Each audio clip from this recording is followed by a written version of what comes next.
Hello મિત્રો, સ્વાગત છે તમારું મારી આ ચેનલ હોલિડે સ્કૂલમાં. મિત્રો, જવાહર નવોદય એન્ટ્રન્સ એક્ઝામનું રિઝલ્ટ 2 દિવસ પહેલાં જ આવી ગયું છે અને એ રિઝલ્ટના આધારે આપણે કટ ઓફ કેટલે અટકશે એના માટેનો એક વિડીયો બનાવેલો. આ વિડીયો જોયા પછી ઘણા બધા વિદ્યાર્થીઓ અને ઘણા બધા વિદ્યાર્થીના વાલીના આ વિડીયોની કોમેન્ટમાં કંઈક ને કંઈક પ્રશ્નો ઉદ્ભવ્યા છે. ત્યારે મિત્રો, આ વિડીયો પૂરેપૂરો જોવા માટે પ્રયત્ન કરજો, જેથી તમને ખ્યાલ આવશે કે ખરેખર આપણે પાસ છીએ નપાસ છીએ આવા પ્રશ્નો ઉદ્ભવે જ નહીં.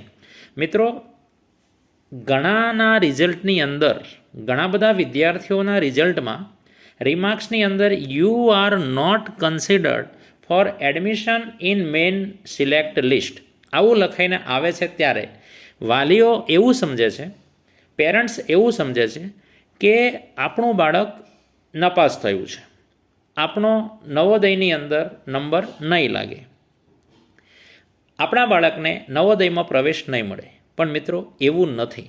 આ વિડીયો પૂરેપૂરો જુઓ અને સમજો. જનરલી દરેક જિલ્લાની અંદર એક નવોદય આવેલી હોય છે. હવે એ નવોદયની અંદર કુલ 80 સીટો માટે એક લિસ્ટ બહાર પડતું હોય છે, જેને ફર્સ્ટ લિસ્ટ કહેવામાં આવે છે. પણ મિત્રો, દર વખતે સેકન્ડ લિસ્ટ અને અમુક વખતે તો થર્ડ લિસ્ટ પણ બહાર પડે છે. એટલે હાલ જે રિમાર્ક્સ લખેલી છે તમારામાં કે you are not considered for admission in main select list, આ વાંચીને આપણે ગભરાવાની જરૂર નથી. આ બાળકો કે જેના ફર્સ્ટ લિસ્ટની અંદર એડમિશન સક્સેસ છે, થયેલું છે, એના ડોક્યુમેન્ટ લઈને જ્યારે બોલાવશે એ વખતે જ્યારે 80 સીટોમાંથી ઘણા બધાના ડોક્યુમેન્ટ મેચ થતા નથી. કેટલાક વાલીઓ નવોદયની અંદર પ્રવેશ લેતા નથી, સૈનિક સ્કૂલમાં પ્રવેશ લે છે. કેટલાક વાલીઓ રક્ષાશક્તિ સ્કૂલની અંદર પ્રવેશ લે છે. આવી જે જગ્યાઓ ત્યાં પડવાની છે, ત્યાં સેકન્ડ લિસ્ટ 100% બહાર પડવાનું છે.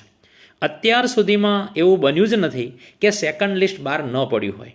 એટલે મિત્રો, ઘણા બધા વાલીઓ અહીંયા ફોન કરે છે, જવાબ પણ અમે આપીએ છીએ, પરંતુ તેમ છતાં આ વિડીયોના માધ્યમથી પણ તમે સમજી શકો એટલા માટે આ વિડીયો આપણે તમારી સમક્ષ રજૂ કર્યો છે.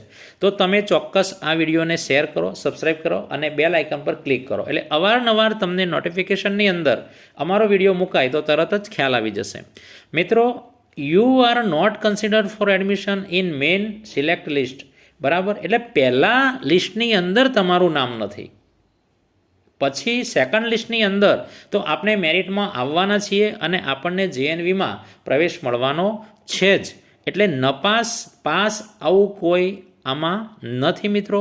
એટલે તમે ચોક્કસ જેએનવીમાં તમને પ્રવેશ મળશે જ અને સેકન્ડ લિસ્ટની અંદર તમે મેરિટમાં આવશો એટલે ચોક્કસ તમને પ્રવેશ મળશે. મેઇન ક્રાઇટ મેં તમને વાત કરી સેકન્ડ લિસ્ટની કે 80 સીટો છે, એ 80 સીટોમાંથી જે બાળકોને એડમિશન નવોદયમાં ફર્સ્ટ લિસ્ટમાંથી મળવાનું નથી, એ જે જગ્યાઓ છે એના માટે સેકન્ડ લિસ્ટ આવશે ને આવશે. અને એ સેકન્ડ લિસ્ટ કયા બાળકોનું આવશે?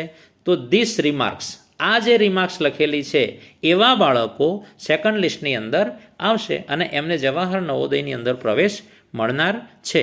કારણ કે 91.50%, બરાબર, 93.75% ના કેટલાક બ્લોકની અંદર, કેટલાક જિલ્લાઓમાં રિમાર્ક્સની અંદર આ છે કે you are not consider for admission in main select list. તો આ બાળકો એકદમ કિનારા ઉપર છે. તો 100% સેકન્ડ લિસ્ટમાં એમનો નંબર લાગવાનો છે જ.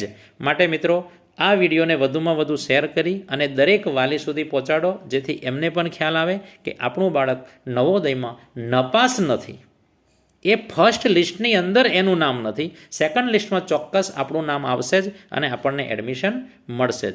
તેમ છતાં જો તમને કોઈ પણ પ્રકારે નવોદયની અંદર એડમિશન પ્રોસેસમાં ન સમજણ પડે તો આપેલ નંબર ઉપર ચોક્કસ ફોન કરજો, 100% તમને માહિતી આપવામાં આવશે.